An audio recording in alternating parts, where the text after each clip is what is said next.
사랑하는 여러분, 코로나19로 인해서 온 세계와 또 우리 자신도 참 충격에 빠져 있습니다. 두려움과 염려 그리고 공포. 그러나 우리가 분명히 아는 사실은 무엇입니까? 고통은 고통으로 끝나지 않는다는 사실입니다.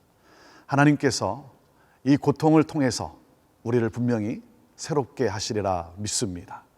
특별히 우리 민족을 새롭게 하시고 또 우리 한국 교회를 새롭게 하시는 그러한 놀라운 하나님의 또 섭리와 복이 기다리고 있다는 사실을 저는 믿습니다. 이 소망을 가지고 우리가 함께 같이 기도하며 나아갈 수 있게 되기를 바랍니다. 코로나19로 인해서 충격에 빠졌듯이 오늘 말씀을 보면 예수님의 제자들 역시 큰 충격에 빠졌습니다. 그들은 자신들의 생명을 걸고 예수님을 따랐습니다. 직업을 포기하고 가족도 포기하고 예수님을 따랐는데 예수님께서 이제 떠나시겠다는 것입니다. 십자가의 길로 가시겠다는 것입니다. 그러니 제자들이 얼마나 큰 충격에 빠졌겠습니까? 이것은 이제 다 끝났구나, 모든 것이 실패구나 라고 느끼는 그 충격. 하지만 이것은 실패로 끝나는 것이 아니라 여기에는 영광이 기다리고 있다는 것이죠. 자, 제자들이 충격에 빠져서 그들은 도저히 이해할 수가 없는 것이죠. 그래서 예수님은 이 요한복음 16장에 제자들을 위로하면서 보혜사 성령을 너에게 보내시겠다, 그렇게 또 약속을 하십니다. 그리고 오늘 이 본문 말씀은 예수님의 두 번째 위로의 말씀인 것입니다. 너희들이 기쁨을 누리게 될 것이다 라고 하는 그러한 말씀을 하시지만, 자, 제자들은 지금 마치 예수님이 무슨 말씀을 하시는지 받아들일 수도 없고 이해할 수도 없고 마치 수수께끼 같이 여기고 있는 것이죠. 우리 같이 말씀을 보도록 하겠습니다. 16절부터 시작입니다. 조금 있으면 너희가 나를 보지 못하겠고 또 조금 있으면 나를 보리라 하시니 제자 중에서 서로 말하되 우리에게 말씀하신 바 조금 있으면 나를 보지 못하겠고 또 조금 있으면 나를 보리라 하시며 또 내가 아버지께로 감이라 하신 것이 무슨 말씀이냐 하고 또 말하되 조금 있으면이라 하신 말씀이 무슨 말씀이냐, 무엇을 말씀하시는지 알지 못하노라 하거늘 예수께서 그 묻고자 함을 아시고 이르시되 내 말이 조금 있으면 나를 보지 못하겠고 또 조금 있으면 나를 보리라 함으로 서로 문의하느냐. 굉장히 수수께끼 같은 그러한 말씀이죠. 조금 있으면 보지 못할 것이고 또 조금 있으면 나를 보게 될 것이다. 제자들은 충격 속에 도저히 이해할 수 없는 그러한 내용입니다. 하지만 제자들은 떠난 후에 예수님이 떠났지만 예수님을 다시 만나는 그 기쁨을 누리게 될 것이라고 예수님이 지금 약속하고 계신 것이죠. 사랑하는 여러분, 여기서 우리가 한 가지 생각할 것은 무엇입니까? 조금 있으면이라고 하는 단어입니다. 여러분, 근심을 극복할 수 있게 되기를 바랍니다. 근심은 오래가지 않습니다. 조금 있으면 지나갈 것입니다. 조금 있으면 우리는 다 이겨낼 것입니다. 사랑하는 여러분, 그렇기 때문에 이기게 하시는 예수 그리스도, 그 예수 그리스도를 바라보십시오. 그리고 예수 그리스도를 붙잡으십시오. 여러분이 가지고 있는 근심과 걱정, 그것은 오래가지 않을 것이라고 말씀하고 계십니다. 그리고 여기서 또 하나 우리가 배울 것은 무엇입니까? 예수님이 떠나면 우리는 근심 가운데 있을 수밖에 없다는 것이죠. 사랑하는 여러분, 예수님과 멀어지면 우리는 기쁨을 누릴 수 없는 것입니다. 여러분 안에 평안을 누리기를 원하고 그리고 또한 여러분 안에 기쁨이 넘치기를 원하십니까? 그렇다면 우리 예수님을 가까이 하십시오. 오늘 새벽에 이렇게 예수님을 가까이 하는 여러분들, 분명히 믿기로 우리 예수님께서 여러분 안에, 여러분의 심령에 예수님의 기쁨, 하늘의 기쁨으로 충만하게 하실 것이라고 저는 믿습니다. 제자들은 충격에 휩싸였고 모든 것이 끝났고 모든 것이 실패라고 그렇게 여기지만, 그러나 이것은 실패가 아니라 이것은 결국 십자가의 영광이 우리에게 주어지게 된다는 것입니다. 사랑하는 여러분, 떠남의 절망에서 우리는 떠남의 영광을 볼 수 있어야 합니다. 십자가의 죽음이 아니라 우리는 십자가의 영광을 볼 수 있어야 하는 것입니다. 우리가 십자가의 영광을 보면 우리는 십자가의 고통을 이겨낼 수 있는 것이죠. 바로 이것이 오늘 우리에게 주시는 하나님의 지혜의 말씀이고 하나님의 능력의 말씀인 것입니다. 이 십자가의 고통은 해산의 고통이라고 그렇게 우리 주님이 말씀하고 계십니다. 20절 말씀입니다. 내가 진실로 진실로 너에게 이르노니 너희는 곡하고 애통하겠으나 세상은 기뻐하리라. 너희는 근심하겠으나 너희 근심이 도리어 기쁨이 되리라. 21절 여자가 해산하게 되면 그때가 이르렀으므로 근심하나 아기를 낳으면 세상에 사람 난 기쁨으로 말미암아 그 고통을 다시 기억하지 아니하느니라. 22절 지금은 너희가 근심하나 내가 다시 너희를 보리니 너희 마음이 기쁠 것이요 너희 기쁨을 빼앗을 자가 없으리라. 예수님이 십자가에 달리시고 예수님이 죽음으로 끝난 그러한 모습, 그래서 세상은 기뻐합니다.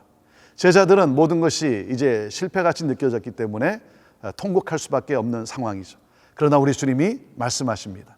지금은 세상이 기뻐하고 너희들이 곡하고 통곡하겠지만 그러나 조금 있으면 세상이 통곡하고 너희들은 기뻐하게 될 것이다 라고 말씀하고 있습니다. 그러면서 이 비유를 해산의 고통으로 우리 주님이 설명을 하고 계십니다. 여러분, 자녀를 낳을 때 겪는 그 해산의 고통, 그 고통이 그리고 그 염려와 그 걱정이 얼마나 큽니까? 그래서 참 두려워하고 염려하기도 하지만 그러나 아이를 낳은 후에 그 산모가 그 어미가 누릴 그 기쁨 우리가 상상이 가지 않습니까? 저희도 참 오래전에 첫 아이를 낳을 때 굉장히 참 당당했습니다. 병원에 갈 때 함께 가면서 카메라까지 챙기고 들어갔습니다. 그리고 이렇게 침대에 제 아내가 누워있고 그리고 V자를 그리면서 저희는 아주 사진도 찍고 그랬습니다. 그런데 진통이 8시간이나 가게 되었습니다. 그 진통하는 아내를 보면서 얼마나 참 마음이 또 저 또한 참 아프기도 하고 그리고 답답하기도 하고 얼마나 참 놀랐는지요.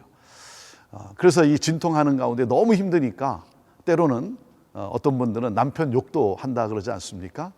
다행히 제 욕을 하지 않은 거에 대해서 제가 얼마나 감사했는지요. 참 그 고통스러운 그 시간을 생각하면 그 당시는 차라리 아이를 낳고 안 낳고 그것이 아니라 그냥 내 아내가 그냥 살아만 주었으면 좋겠다라고 하는 그러한 제 심정이었습니다. 8시간의 진통 후에 첫 아이가 태어났습니다. 그 태어난 다음 언제 그렇게 진통의 고통을 겪었느냐는 듯이 그 아이를 안고 있는 제 아내의 모습은 평안이었고 그리고 기쁨이었습니다. 사랑하는 여러분, 우리 예수님이 떠나는 것은 절망이 아니라 그것은 바로 기쁨으로 우리에게 주어진다라고 말씀하고 계신 것이죠. 예수님은 다시 오신다는 것입니다. 그 기쁨은 그 누구도 누릴 수 없고 그 누구도 빼앗을 수 없는 기쁨이라고 말씀하고 계신 것입니다. 십자가의 고통은 영광으로 우리에게 주어집니다.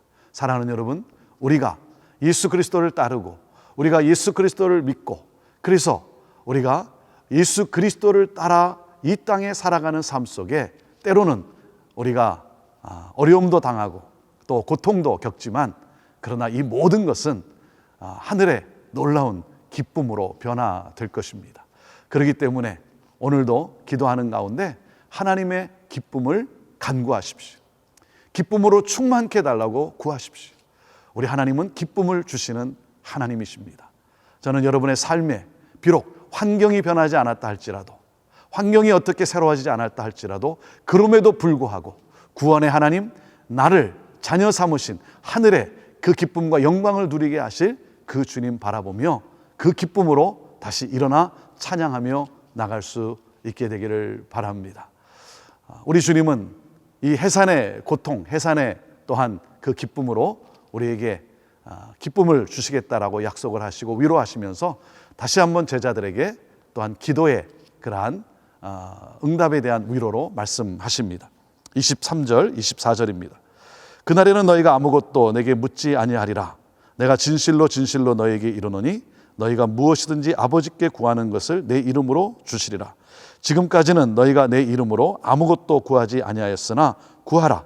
그리하면 받으리니 너희 기쁨이 충만하리라 그랬습니다. 그날에는 너희가 아무것도 내게 묻지 아니하리라. 우리가 주님을 다시 만나는 그날 우리는 이 모든 것이 이해가 될 것입니다. 모든 것이 이해가 되기 때문에, 모든 것을 우리가 다 깨달아 알기 때문에 우리는 더 이상 질문이 없습니다. 더 이상 묻지 않습니다. 우리 주님은 이렇게 약속을 하십니다. 내 이름으로 너희가 무엇이든지 아버지께 구하라. 그리하면 주시겠다라고 약속했습니다. 구하라 그리하면 받으리니 너희 기쁨이 충만하리라. 사랑하는 여러분, 어떤 기도 제목이 있습니까? 구하십시오. 오늘 간절히 구하십시오.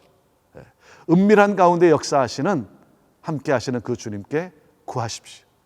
우리 주님이 응답하실 것이고 그 응답의 기쁨을 우리가 누리게 될 것입니다. 고통받는 자들을 위해서 기도합시다. 고통받는 나라와 민족을 위해서 기도합시다.